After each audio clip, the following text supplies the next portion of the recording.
عمل صالح کیا مطلب؟ سیدھے راستے پر چلنا عمل صالح ہے.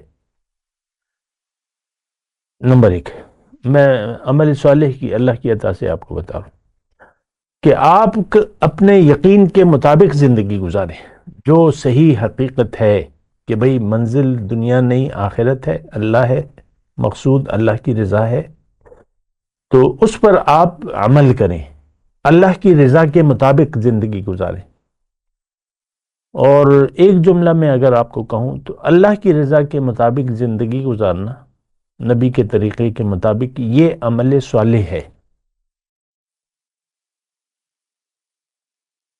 ٹھیک ہے، عمل صالح یہ ہے.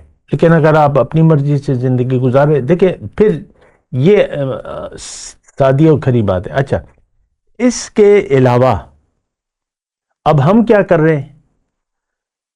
ہمیں ظاہر کا دھوکہ لگا ہوا ہے اور ہم اپنی حقیقت سے ناآگاہ ہیں، ناآگاہ ہونا چاہتے ہیں. اگر کوئی بتا دے تو پھر یقین نہیں کرتے. آپ کو اپنی منزل منتخب کرنے کا دھوکہ لگ گیا ہے، آپ نے دنیا کو منزل بنا لیا ہے، دنیا کی طرف آپ کا رخ ہے، آپ کی ساری دوڑ دھوپ سعی کوشش دنیا کے لیے ہے، آپ دنیا کے لیے زندگی گزار رہے. اب آپ کا ساتھی شیطان ہے،